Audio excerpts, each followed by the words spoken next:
Sors ici, on est en train de me tuer. Ce furent les derniers mots de Timothy Treadwell, enregistrés sur une caméra dont le cache de l'objectif était encore en place. À l'extérieur de sa tente, un grizzly de 450 kilos l'avait attaqué, le traînant dans les broussailles, tandis que sa compagne, Amy Huguenard, hurlait dans l'obscurité. Elle a essayé de le repousser, avec une poêle. Nous étions le 5 octobre 2003, parc national de Katmai, Alaska. Après 13 étés passés parmi les ours sauvages, la chance et la vie de Timothy s'étaient épuisées. Voici l'histoire de la façon dont l'admiration s'est transformée en obsession, et comment la nature, indifférente et brutale, lui a finalement rappelé qui règne vraiment sur la nature sauvage. Timothy Treadwell n'est pas mort dans un zoo, ni lors d'une expédition guidée, ni derrière l'objectif d'une équipe de documentaires. Il est mort seul dans la nature sauvage, avec une seule personne à ses côtés, et seulement des animaux sauvages pour compagnie. Et c'est exactement ainsi qu'il le voulait. Pendant 13 étés consécutifs, Treadwell a vécu parmi les grizzlies du parc national de Katmai en Alaska. Pas de clôture, pas de fusil tranquillisant, pas d'équipe de secours, juste une tente, une caméra vidéo et une croyance profonde et inébranlable qu'il pouvait se connecter avec certains des prédateurs les plus puissants de la Terre. Il les appelait ses amis, leur donnait des noms comme Monsieur Chocolat, Thumper et Tante Melissa. Il affirmait qu'ils lui faisaient confiance, qu'il les comprenait, qu'il savait qu'ils n'étaient pas une menace. Il disait être là pour les protéger des braconniers, des touristes et des bureaucrates du parc, de la cupidité humaine. Mais au final, ce n'est pas un humain qui a pris sa vie, c'est un ours. Ce qui rend cette histoire si captivante et si controversée, ce n'est pas seulement la violence de sa mort, c'est la manière calme, presque poétique, dont il a vécu avant cela, la sincérité de sa mission et l'ironie poignante de sa fin. Timothy croyait que l'amour était plus fort que la peur, que si l'on montrait de la gentillesse aux animaux sauvages, il la rendrait. Il croyait pouvoir réécrire la relation entre l'homme et le prédateur, non par la domination, mais par la connexion. Pour beaucoup, il était courageux, passionné, idéaliste, un véritable défenseur de la faune prêt à risquer sa vie pour les animaux qu'il adorait. Pour d'autres, il était imprudent, illusoire, un homme aveuglé par son propre ego, projetant des émotions humaines sur des créatures qui agissent par instinct, pas par sentiment. Même Amy Huguenard, sa petite amie et la deuxième victime de cette tragédie, avait confié à des amis qu'elle avait peur des ours. Elle faisait confiance à Timothy, mais pas aux animaux eux-mêmes. Et au final, sa confiance en lui coûterait tout. Ce qui s'est passé à Katmai n'était pas un coup du sort soudain. C'était une tension lente entre philosophie et réalité, entre rêves et dangers, entre amour et indifférence de la nature.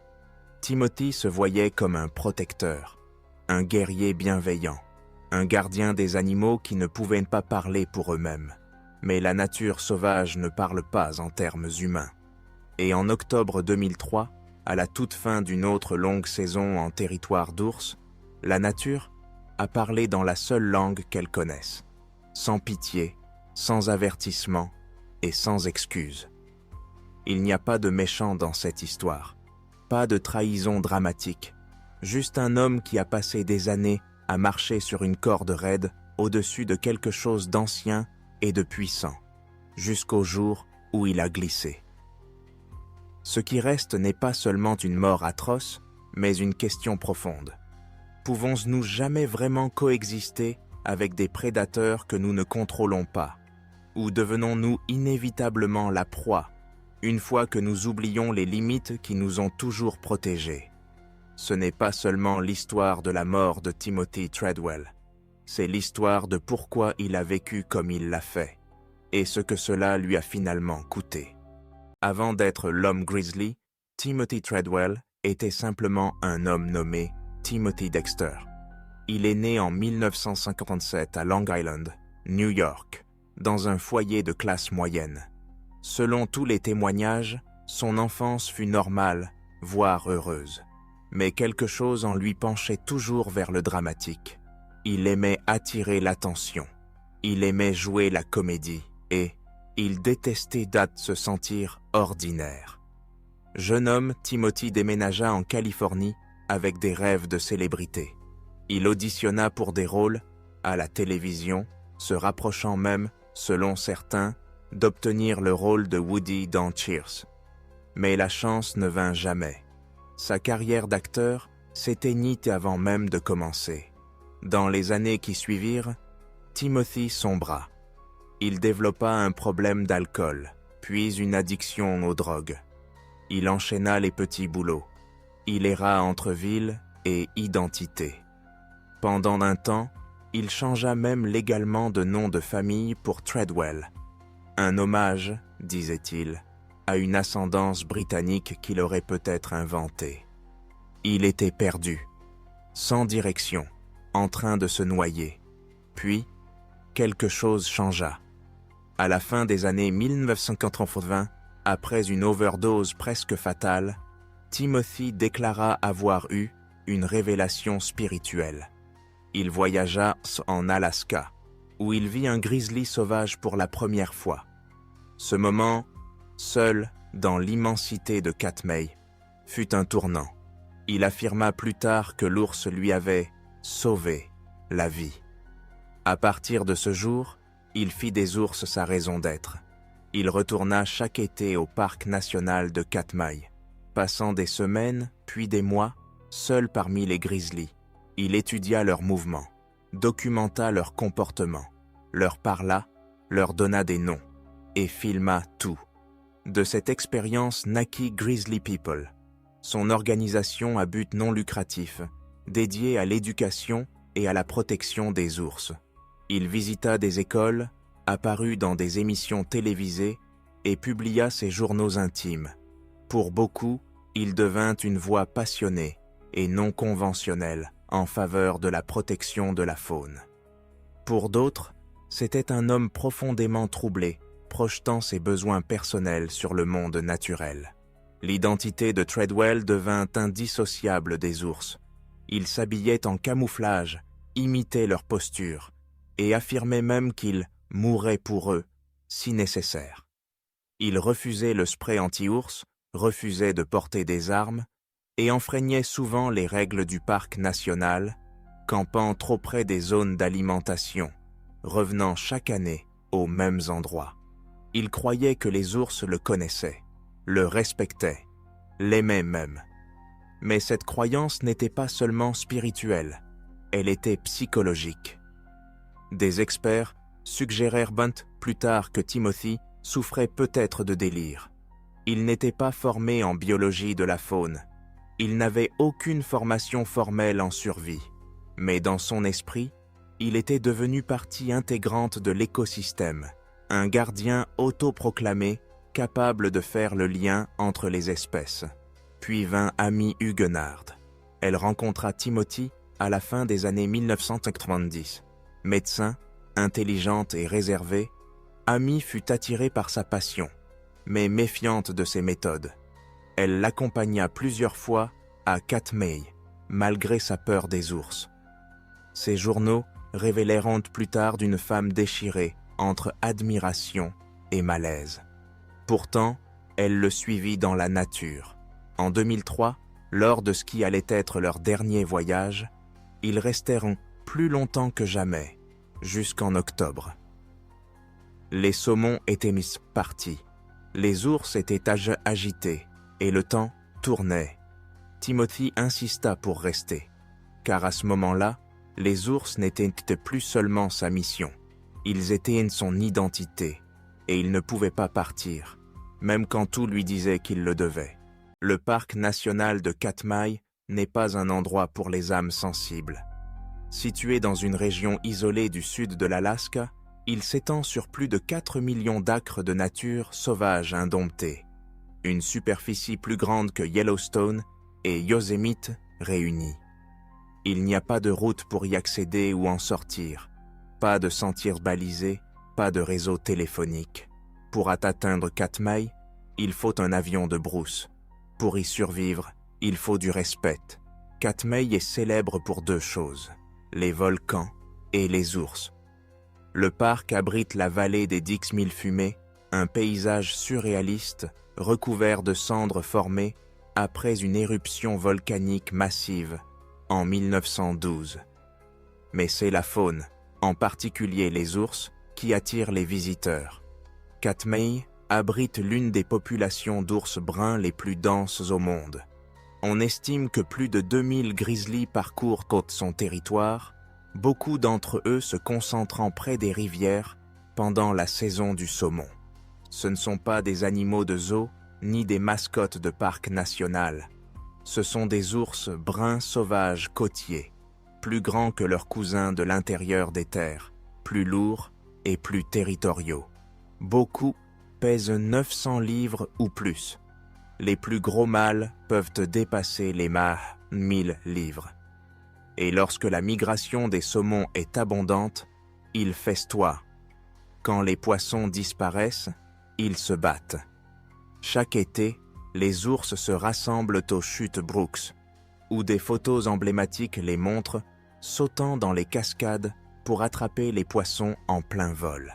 C'est l'un des rares endroits au monde où les humains peuvent observer les grizzlies de relativement près, à condition de rester sur les plateformes d'observation surélevées, de garder leur distance et de suivre les protocoles stricts du parc. Timothy Treadwell n'a pas suivi ces protocoles. Au lieu de rester sur les plateformes, il marchait le long des rives. Il campait sur les sentiers de gibier. Il s'installait dans les mêmes prairies que les ours utilisaient pour se reposer et se nourrir. Et il revenait aux mêmes endroits année après année, malgré les avertissements des gardes que cela pouvait habituer les ours à sa présence, ou pire, les amener à associer les humains à la confiance.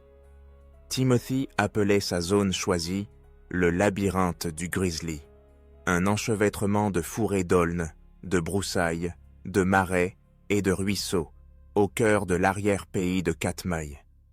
C'était à couper le souffle, c'était calme et c'était incroyablement dangereux. Contrairement aux parties plus surveillées du parc, le labyrinthe était imprévisible. Les ours pouvaient surgir de n'importe où. La visibilité était limitée. Dans certaines zones, les hautes herbes et les broussailles dépassaient la taille d'un homme. Le terrain changeait à chaque saison. Les sentiers disparaissaient. Les sources de nourriture se déplaçaient. Les frontières territoriales s'estompaient. La plupart des experts en ours s'accordent à dire « on ne veut jamais surprendre un grizzly ». Dans le labyrinthe, c'était un risque constant. Et en octobre, lorsque la plupart des visiteurs du parc et des ours étaient potes depuis longtemps partis, Timothy et Amy ont choisi de rester. Les saumons étaient notés presque tous partis. Le temps était plus froid. Et les seuls ours restants étaient les mâles plus âgés et plus agressifs, ceux qui luttaient pour trouver de la nourriture avant l'hibernation. Cette décision, restée tard en automne, dans un endroit connu pour sa visibilité limitée et ses rencontres rapprochées avec les ours, était cruciale. Cela signifiait moins de voies d'évasion. Cela signifiait des ours plus affamés. Et cela signifiait que lorsque le prédateur ferait enfin son mouvement, il n'y aurait ni témoin, ni aide, ni seconde chance. Katmai est l'un des derniers véritables espaces sauvages sur Terre. Mais la nature sauvage ne pardonne pas l'erreur humaine. L'animal qui a tué Timothy Treadwell n'était pas un monstre. C'était un grizzly, Ursus arctos horribili, un ours brun côtier originaire de la péninsule de l'Alaska. Pas un tueur isolé, pas une anomalie, simplement un prédateur faisant ce que font les prédateurs lorsque les règles de la nature s'appliquent et que l'illusion humaine est dissipée. Lorsque Treadwell est retourné à Katmai à la fin de l'été 2003, la plupart des ours avaient déjà commencé leur retraite vers l'intérieur des terres, guidés par l'instinct et la faim. La migration des saumons touchait à sa fin. Les jours étaient plus froids, la nourriture plus rare, et les ours qui restaient dans le maze n'étaient pas les familles photogéniques que les touristes avaient fait capturer aux chutes Brooks en juillet. Ils étaient plus âgés, plus grands, plus désespérés. Le mâle qui a attaqué Treadwell a été identifié plus tard par nécropsie. Les gardes du parc lui ont attribué un numéro. Ours 141, un mâle adulte non marqué. Poids estimé, entre 450 et 540 kg. Taille, plus de 2 mètres debout. Dans son estomac, les enquêteurs ont trouvé des doigts, des cheveux, des fragments de vêtements et les restes partiellement consommés d'amis huguenots. Il ne faisait pas partie des compagnons nommés de Treadwell. Il n'était pas un des ours filmés ou auxquels on parlait comme à un vieil ami. Il était nouveau dans la région, attiré, très probablement, par l'odeur de nourriture, les territoires changeants et la nécessité absolue de survivre.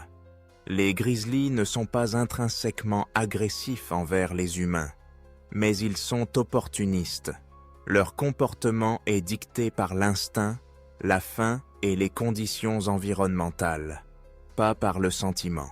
Lors d'un été typique en Alaska, les ours peuvent consommer des dizaines de milliers de calories par jour, principalement grâce au saumon rouge. Quand les saumons sont abondants, les ours grossissent rapidement, prenant souvent plusieurs centaines de kilos en quelques semaines. Mais si la migration des saumons est faible, tardive ou en fin de course, comme ce fut le cas en octobre, les ours atteignent un seuil critique. La biologie de l'hibernation exige une préparation. Un ours qui ne prend pas suffisamment de poids avant l'hiver risque de ne pas survivre. Cette urgence transforme son comportement. Il devient plus territorial, plus imprévisible et plus enclin à prendre des risques. Treadwell avait choisi de rester dans le maze bien au-delà de la période sûre. À ce moment-là, la plupart des humains, photographes, gardes, autres chercheurs, avaient quitté le parc. Les ours restants n'étaient pas habitués aux humains. Ils n'avaient pas de nom. Ils n'avaient pas été conditionnés. Ils étaient régis par un code différent. L'ours 141 ne voyait probablement pas Timothy et Amy comme des habitants de la nature. Il les voyait comme de la viande, douce, lente, inconnue et seule. Il est important de comprendre la psychologie des rencontres prédatrices. Les ours ne rugissent pas toujours ou ne chargent pas en bluff. Souvent, les attaques les plus dangereuses sont silencieuses. Une seule morsure d'un grizzly peut briser un crâne humain. Leur mâchoire peut casser un fémur d'orignal. Leurs griffes, pouvant atteindre 10 cm, ne servent pas à grimper. Ce sont des armes, et contrairement au mythe courant, les ours ne tuent pas toujours proprement. Lorsqu'ils ont faim, ils peuvent commencer à se nourrir, alors que la proie est encore vivante. C'est un fait que les chercheurs évoquent rarement publiquement, par respect pour les victimes. Mais dans la nature, la mort n'est pas toujours rapide. Elle est rarement clémente. Timothy Treadwell refusait de porter du spray anti-ours. Il refusait d'ériger des clôtures électriques. Il rejetait les moyens de dissuasion parce qu'il croyait que la paix et la confiance étaient les seuls outils dont il avait besoin. Mais la paix n'était pas ce que l'ours 141 était venu chercher. La présence de l'ours n'était pas un acte d'agression, c'était un acte d'écologie.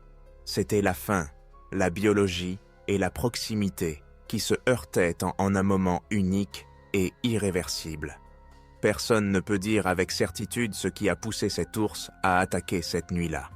Mais la science offre des possibilités, une odeur inconnue, une rencontre surprise ou simplement le calcul de la famine. Dans le monde du grizzly, la survie passe avant tout. Chaque calorie compte, et en octobre, la marge d'erreur disparaît. Pour Timothy, les ours étaient des compagnons. Pour l'ours, il était des calories. Et lorsque ces deux réalités se sont finalement heurtées, ce n'était pas par colère. C'est arrivé parce que la nature, lorsqu'elle laisse pousser trop loin, nous rappelle qu'elle n'a jamais accepté nos conditions. 5 octobre 2003. Le temps à Katmai avait changé. Une pluie froide balayait les broussailles. La visibilité diminuait. Les saumons s'étaient raréfiés. Les ours restants fouillaient agressivement, se disputant les restes, poussés par l'urgence de l'avant-hibernation. Dans ce contexte, Timothy Treadwell et Amy Huguenard prirent une décision fatidique. Rester. Ils venaient de revenir au camp après une courte pause en ville. Mais au lieu de rentrer chez eux pour la saison, comme ils l'avaient initialement prévu, Timothy insista pour retourner dans le labyrinthe des grizzlies, malgré les tensions croissantes entre les ours et les signes grandissants de pénurie alimentaire. Leur tente était plantée dangereusement près d'un sentier connu des ours. À proximité, ils stockaient des sacs de nourriture, mal sécurisés. Il n'y avait pas de clôture électrique, pas de spray anti-ours, pas d'armes à feu, rien entre eux et la nature sauvage. Vers 18h, ils enregistrèrent leurs dernières images. Observations décontractées, plaintes contre les gardes du parc, scène de brouillard s'étendant sur la prairie. La caméra fut mise en veille, rangée, mais toujours équipée de l'audio. Ce qui se passa ensuite ne fut pas filmé, mais entendu. Vers 23h45, l'attaque commença. Sur la bande récupérée de 6 minutes, le cache-objectif restait en place. Mais le microphone captait tout. D'abord, un fort bruissement. Puis la voix de Timothy, urgente, tendue, en pleine lutte. « Sortez ici, on est en train de me tuer ici !» Un grognement guttural suit, des impacts humides, une respiration laborieuse, la chair qui se déchire. Amy, toujours dans la tente, crie son nom à plusieurs reprises. Elle ne fuit pas, elle ne se cache pas. Elle saisit une poêle, le seul objet à portée, et se précipite vers le bruit. « Riposte, frappe-le !» Elle frappe, encore et encore. Le bruit du métal frappant l'os, ou la fourrure, ou les deux. L'ours ne recule pas. Les experts qui ont examiné la bande plus tard ont dit qu'il ne s'agissait pas d'une embuscade soudaine. Timothy était vivant et conscient pendant au moins les 2 premières minutes de l'attaque. Les cris d'Amy, paniqués, bruts, sont accueillis par d'autres grognements, d'autres coups. Elle le supplie « Fais le mort, Tim, reste immobile !» Il ne répond plus. Puis, le silence, un moment de rien d'autre que la pluie. Et la respiration, lourde, pas humaine. L'ours était revenu pour se nourrir. À un moment donné, Amy se retire dans la tente. Le microphone enregistre ses sanglots, son hyperventilation, seul. 30 secondes passent, tap-teinte. Puis l'ours revient. Les derniers instants sur la bande sont frénétiques. Bruit et de fermeture éclairent. Cris, puis une nouvelle. Lutte. On croit que l'ours tua Amy peu après. Son corps fut retrouvé plus tard partiellement enterré, sous les broussailles, caché comme nourriture. Les restes de Timothy furent localisés à proximité, éparpillés, partiellement consommés. Le lendemain matin, le pilote de brousse Willie Fulton arriva pour les récupérer. Depuis les airs, il remarqua un ours tournant autour du camp. À pied, il trouva une tente déchirée, une marmite renversée et l'odeur indéniable du sang. Il appela des renforts par radio, et se retira vers l'avion. Les gardes arrivèrent un plus tard dans la journée. Un ours, un mâle plus âgé et agressif, leur fonça dessus. Ils l'abattirent. Dans son estomac, ils trouvèrent des restes humains. Un second ours, se comportant de manière erratique, fut également abattu. La bande fut récupérée dans la tente. Les autorités dirent plus tard que c'était la scène la plus troublante qu'ils aient jamais traitée à Katmai. Il n'y avait aucun mystère sur ce qui s'était passé. Aucune ambiguïté. Les derniers instants de Timothy Treadwell n'étaient pas héroïques. Ils n'étaient pas cinématographiques. Ils étaient terrifiants, brutaux, prolongés. Un homme et une femme, désarmés, sans protection et non préparés, pris dans les mâchoires d'une créature qui ni ne les aimait ni ne les haïssait. Juste une créature affamée. Les rapports d'autopsie ont confirmé la chronologie. Timothy avait été tué en premier, probablement dans les minutes qui ont suivi l'attaque initiale. Ses blessures étaient compatibles avec une attaque prolongée. Des morsures à la tête, au cou et au haut du torse. Le corps d'Amy racontait une histoire différente. Ses blessures suggéraient de l'hésitation, une lutte, du temps. Certains experts estiment qu'elle a survécu jusqu'à 5 minutes après Timothy, peut-être plus. Assez longtemps pour se battre, assez longtemps sans pourfuir, mais elle ne l'a pas fait, elle est SWAT. Elle a été retrouvée près de la tente, partiellement consommée et cachée sous des branchages, un comportement courant chez les ours pour conserver de la nourriture. Dans les heures qui ont suivi, la zone a été sécurisée. Les PIV ont été recueillis. La caméra et la bande ont été remises aux patrouilleurs de l'État d'Alaska. Les restes de Timothy et d'Amy ont été héliportés jusqu'à Anchorage, puis transportés à leur famille. Le service des parcs nationaux a publié un communiqué qualifiant ces décès de tragiques, mais évitables. Dans les coulisses, l'ambiance était sombre. Les gardes forestiers avaient mis Timothy en garde pendant des années. Ne traitez pas les animaux sauvages comme des amis. Ne pas ignorer les règlements. Ne pas rester au-delà de la période de migration du saumon. Ne pas nourrir, toucher ou approcher les grizzlies en aucune circonstance. Timothy avait enfreint toutes les règles. Et maintenant, 2 personnes sont mortes, 2 ours aussi. Tout cela est inutile. Tout cela est irréversible. Il n'y a eu aucun survivant, aucun témoin au-delà de l'audio. Mais les conséquences ont laissé des cicatrices bien au-delà du physique. Pour le personnel du parc, le message était clair. La passion sans discipline est dangereuse. Pour la communauté scientifique, c'était une étude de cas sur l'effondrement des frontières, ce qui arrive lorsque les humains s'imaginent faire partie d'un système sauvage qui ne les reconnaît pas comme tels. Et pour le monde qui regardait, ce fut un rappel brutal d'une vérité trop souvent ignorée. La nature n'est pas votre amie. La nouvelle est d'abord sortie discrètement. 2 campeurs tués par un grizzly en Alaska.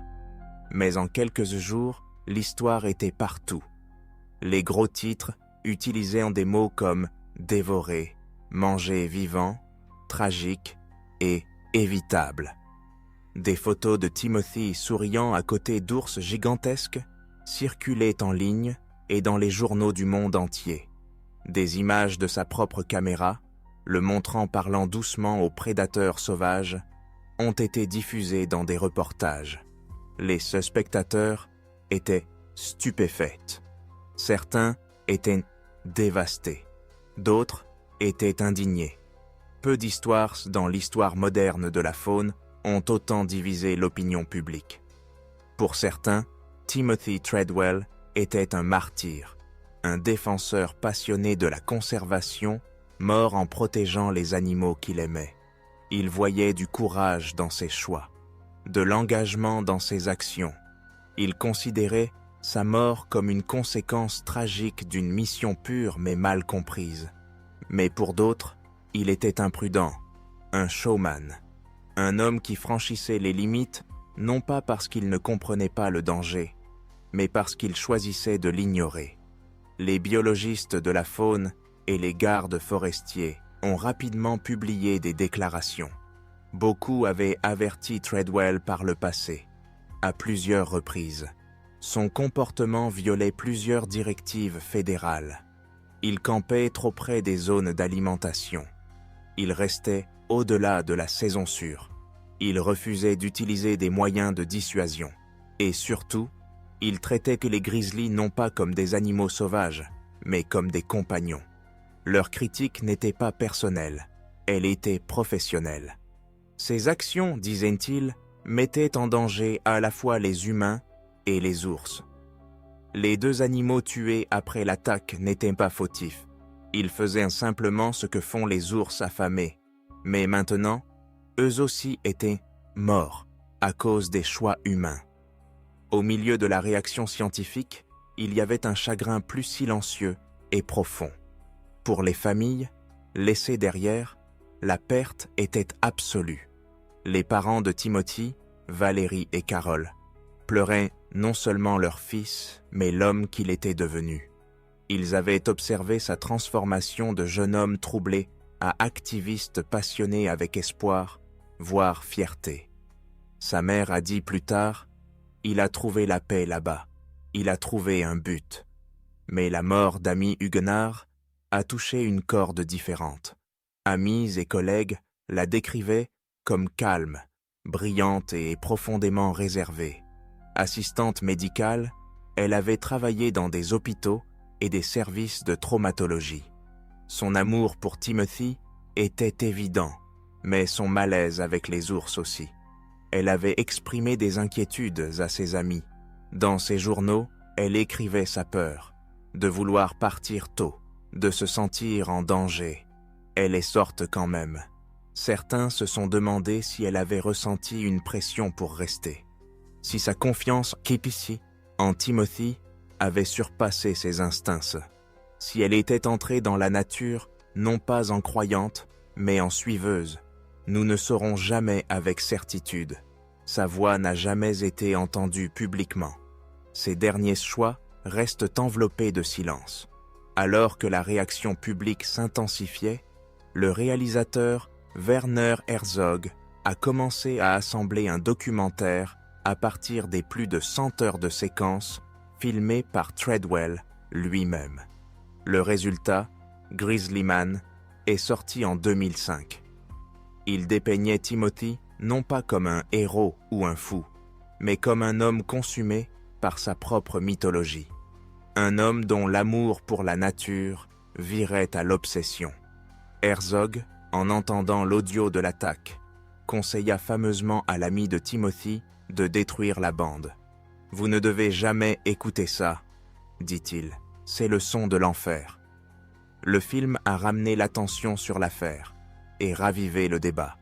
Timothy Treadwell était-il un prophète, un narcissique, un visionnaire, une victime? Dans les années qui suivirent, son histoire est devenue plus grande qu'elle-même. Un conte de mise en garde, un avertissement au coin du feu, un sujet d'étude académique, mais sous tous les arguments et analyses, 2 personnes sont mortes dans l'agonie, seules, dans le noir, dans un endroit où peu d'humains avaient jamais marché, et où aucun n'était jamais resté aussi longtemps, aussi vulnérable et aussi défiant. Les retombées émotionnelles restent compliquées. Ce n'est pas net, ce n'est pas cinématographique. C'est une collision entre la passion humaine et la réalité écologique. Et cela nous laisse avec une question bien plus inconfortable que la violence elle-même. Que se passe-t-il quand notre amour pour la nature sauvage devient aveugle au danger qui la définit? Timothy Treadwell ne se contentait pas de filmer les ours. Il jouait pour eux, leur parlait, riait avec eux, suppliait, louait, confessait. Parfois, dans les heures de séquences récupérées à Katmai, il semble calme, presque méditatif, assis tranquillement à côté d'un grizzly de plusieurs centaines de kilos, murmurant des affirmations. D'autres fois, il se déchaîne. Il fulmine contre les gardes du parc, maudit le gouvernement, pleure la trahison, le chagrin, la solitude. Il a tout filmé. Il éteignait rarement la caméra. Pour comprendre la mort de Timothy Treadwell, il faut examiner ce qui y a conduit. Pas seulement les conditions environnementales, mais aussi les conditions psychologiques. Il n'était pas un scientifique. Il n'avait aucune formation formelle en comportement animal. Ce qu'il avait, c'était la conviction et la croyance qu'il avait trouvé quelque chose de plus pur, quelque chose de meilleur que ce que la société humaine lui avait jamais offert. Certains experts ont pointé des signes d'idéalisation narcissique, la croyance qu'on entretient une relation spéciale, voire divine, avec la nature, immunisée contre les règles qui gouvernent les autres. Dans des interviews, Treadwell se décrivait fréquemment comme « choisi »,« béni », voire « aimé » des ours. Il a dit un jour « Je mourrai pour ces animaux, je mourrai pour ces créatures sauvages ». Il a obtenu ce qu'il souhaitait. On peut aussi avancer un fort argument en faveur de l'anthropomorphisme, projeter des traits humains sur des animaux non humains. Il parlait des ours comme de « amis », de « bons gars » et de « esprit doux ». Mais les grizzlies ne sont ni bons ni mauvais. Ce sont des machines de survie, motivées par l'instinct, pas par l'empathie. Les traiter comme des acteurs moraux crée une fiction dangereuse. Pourtant, Timothy avait besoin de cette fiction. Ses journaux révèlent un homme profondément désillusionné par les relations humaines. Il se sentait rejeté, incompris, insignifiant. Avec les ours, il se sentait vu. Il créait un monde où il appartenait, libre de jugement, plein de sens. Les ours ne critiquaient pas. Ils ne l'abandonnaient pas. Dans son esprit, il l'acceptait, mais les lignes éthiques s'estompent quand le salut personnel est se rechercher à travers des animaux sauvages. Il est entré dans leur espace. Il a ignoré les lois fédérales conçues pour protéger à la fois les humains et les ours. Il a nommé les ours, les a habitués à sa présence et est retourné aux mêmes endroits encore et encore, les conditionnant à faire confiance à une espèce qui est, statistiquement, leur plus grande menace. Pour les défenseurs de la conservation, c'était la transgression ultime. Treadwell prétendait protéger les ours, mais en les familiarisant avec les humains, il a peut-être rendu ces derniers plus vulnérables aux futurs braconniers ou à d'autres visiteurs du parc. 2 ours sont morts directement à cause de l'attaque de 2003. Pas pour un mauvais comportement, mais parce qu'ils ont agi naturellement dans une situation non naturelle. Il y a un dilemme éthique plus profond ici. Où se situe la limite entre révérence et intrusion? Est-ce vraiment de l'amour que de se tenir si près de quelque chose de sauvage qu'il oublie de vous craindre? Et quel est le prix de construire une confiance là où elle ne devrait pas exister? Herzog, dans Grizzly Man, réfléchit aux images avec une conclusion sombre. Ce qui me hante, dit-il, c'est que dans tout ce que Treadwell a fait, je ne vois aucune compréhension de l'ours. Je ne vois que le reflet de lui-même. Cela pourrait être la tragédie centrale. Treadwell n'a pas été tué par un ours qu'il comprenait. Il a été tué par un ours qu'il imaginait, ami huguenard, qui n'est jamais apparu dans ses enregistrements, reste le contrepoids silencieux à cette obsession. Elle a vu le danger, elle l'a craint, et pourtant, elle est scellée rester. Leur mort soulève des questions difficiles sur l'autonomie, la croyance et l'influence. Quelle responsabilité portons-nous pour ceux qui nous suivent dans le danger? Son choix lui appartenait-il pleinement? Ou était-il brouillé par la force de la conviction de Timothy? L'éthique de l'héritage de Treadwell reste polarisante. Ces images ont instruit des milliers de personnes. Sa passion était surréelle, mais les conséquences aussi. 2 vies ont été perdues, 2 ours ont été abattus, et un mythe que l'amour seul peut apprivoiser la nature sauvage a été brisé. Au final, ce n'était pas une seule histoire d'harmonie, c'était une seule histoire de collision entre l'homme et l'animal, la fantaisie et la biologie, la dévotion et l'illusion. Et cela a laissé derrière une question plus obsédante que n'importe quel rugissement d'ours. Que se passe-t-il quand la nature sauvage devient un miroir et que nous prenons notre reflet pour de la compréhension? Timothy Treadwell n'a pas survécu à la nature sauvage, mais, à bien des égards, son histoire, elle, a survécu. Après sa mort, les images récupérées, plus de 100 heures de rencontres intimes et non montées avec des ours, ont été confiées au cinéaste Werner Herzog. Ce qui en est ressorti, c'est Grizzly Man, un documentaire de 2005 qui a recontextualisé l'obsession de Timothy à travers une lentille humaine et tragique. Ce n'était pas une glorification, ce n'était pas une condamnation, c'était quelque chose de plus difficile à catégoriser, à la fois mémoire, éloge funèbre et avertissement. Le film a reçu les éloges de la critique, non pas pour le spectacle, mais pour son honnêteté. Les spectateurs du monde entier ont été confrontés à la crudité de la passion de Timothy et à son coût insupportable. À un moment, on le voit parler doucement à un ours nommé Thumper. Au suivant, on entend un garde-parc décrire la récupération des rares restes de son corps. Le contraste est sans concession. Mais Grizzly Man a aussi accompli quelque chose d'important. Il a fait en sorte que les gens se soucient. Les images de Treadwell, malgré toute leur mythologie personnelle, ont fait entrer les ours de Katmai dans les salons du monde entier. Ses gros plans, ses commentaires, son émerveillement enfantin, tout cela a contribué à humaniser une espèce trop souvent diabolisée aux yeux du public. Pour la première fois, beaucoup ont vu les grizzlies non seulement comme des menaces, mais comme des animaux intelligents, nuancés, avec des personnalités et des comportements distincts. En ce sens, Timothy a réussi. Il voulait faire aimer les ours aux gens, et malgré tout, il y est parvenu. Aujourd'hui, l'organisation Grizzly People, qu'il a cofondée, continue de défendre la conservation et l'éducation autour des ours.